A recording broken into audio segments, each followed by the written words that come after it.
بسم اللہ الرحمن الرحیم۔ آج اسلام آباد کچہری میں عجیب و غریب مناظر دیکھنے کو آ رہے ہیں۔ صبح 8:15 بجے سے یہاں پہ موجود ہیں۔ پہلے تفتیشی افسر نہیں آیا، ہزاروں لوگ کھڑے تھے یہاں پہ، اور ابھی بھی آپ دیکھ رہے ہیں تفتیشی افسر نہیں آیا، الیکشن کمیشن کے لوگ نہیں آئے، ادھر ہی گھومتے پھرتے رہے، ٹائم جو ہے وہ خریدتے رہے، یعنی کہ ڈیلیئنگ ٹیکٹکس ان کے نظر آئے۔ اس کے بعد کل جو آنریبل جج صاحب نے فزیکل ریمانڈ کینسل کی تھی، جسمانی ریمانڈ کو مسترد کیا تھا، آج الیکشن کمیشن نے اس کے خلاف ایک ریویو پٹیشن ڈال دی سیشنز جج کے آگے، اور بجائے کہ آج بیل آ کے اس کی ہیئرنگ ہوتی تو ساری بات جو ہے وہ اس ریویو پٹیشن کی طرف چلی گئی، اور جج صاحب نے کہا کہ بیل بھی میں سنوں گا۔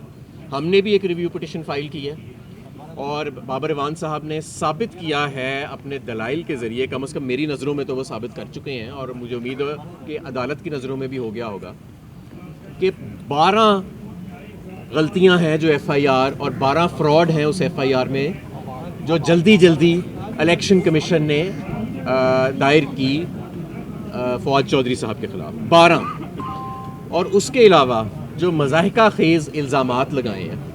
جس طریقے سے فواد چودھری کو اٹھایا گیا، جس جواز کے اوپر فواد چودھری کو اٹھایا گیا، آئین کی، میں قانون کی بات نہیں کر رہا، آئین کی کئی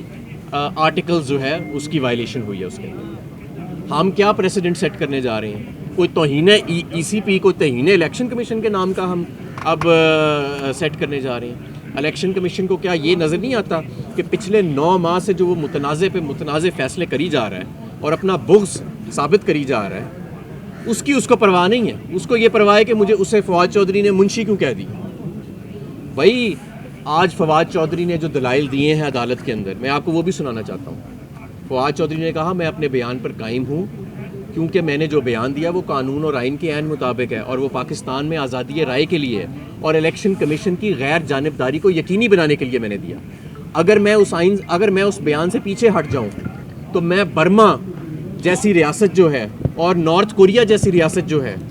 میں پھر یہ کہوں گا کہ پھر اس کا یہ مطلب ہوگا کہ میں برما اور نارتھ کوریا جیسی ریاست جو ہے اس کی طرف ملک کو لے جانا چاہتا ہوں۔ میں نے تو بات کی کہ الیکشن کمیشن جو ہے وہ غیر جانبدار ہونا چاہیے، اور اگر وہ غیر جانبدار نہیں ہوئے گا تو قانون کی گرفت میں وہ آئے گا، کیونکہ قانون جو ہے وہ واضح طور پہ آئین الیکشن کمیشن کی غیر جانبداری کی بات کرتا ہے۔ دوسری بات انہوں نے یہ کی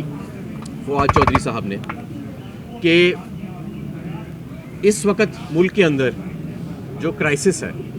وہ ڈنڈے کے زور سے حل نہیں ہو سکتا۔ آپ ڈنڈے کے زور سے ارباب اختیار الیکشن کمیشن اپنی عزت کرانا چاہ رہے ہیں لوگوں سے، ایسے عزت نہیں ہوتی، نہ اداروں کی ہوتی ہے، نہ شخصیات کی ہوتی ہے، نہ نظام کی ہوتی ہے۔ اگر آپ اپنی عزت کرانا چاہتے ہیں تو اپنے ایکشنز کے ذریعے کرائیے، اپنے فیصلوں کے ذریعے کرائیے، متنازع فیصلے کر کے، انسانی حقوق کا جنازہ نکال کے، لوگوں کو تھانوں سے پھر انڈسکلوز لوکیشنز میں لے جا کے برہنہ کر کے، ان کو تشدد کر کے کوئی آپ کی عزت نہیں کرے گا۔ عزت آپ نے کرنی ہے تو ڈنڈا نیچے رکھیں اور قانون اور آئین کے مطابق چلیں۔ اور ہم عمران خان صاحب کے سپاہی ہیں، ہم الحمدللہ ایک جہاد پہ نکلے ہوئے ہیں، ہم نہ گھبرائیں گے، نہ ڈریں گے، نہ پیچھے ہٹیں گے، اور انشاءاللہ تعالی ہمیں پوری امید ہے کہ اس ماحول کے، اس گھٹن کے باوجود انصاف کے تقاضے پورے ہوں گے۔ ہم امید پوری یہی رکھتے ہیں، اور یہ ایک بڑا لینڈ مارک کیس ہے جو ہم یہاں پہ لڑ رہے ہیں، یہ کوئی عام کیس نہیں ہے۔ یہ اس کیس کے بارے میں آنے والی نسلیں جو ہیں وہ پڑھیں گی بھی، اور فیصلہ جس طرف بھی جاتا ہے، یا یہ ایک بڑا اچھا پریسیڈنٹ سیٹ ہو جائے گا، یا یہ ایک بہت برا پریسیڈنٹ سیٹ ہو جائے گا۔ اچھا ہمارے صاحب، آج مریم نواز صاحب آ رہی ہیں اور پورے ملک میں ان کے مریم نواز آ رہی ہے، کیا پدی کا شوربہ مریم نواز چھوڑ کے نواز شریف بھی 100 دفعہ آ جائے، اب یہ لوگ قابل نفرت ہو چکے ہیں۔ بہت شکریہ۔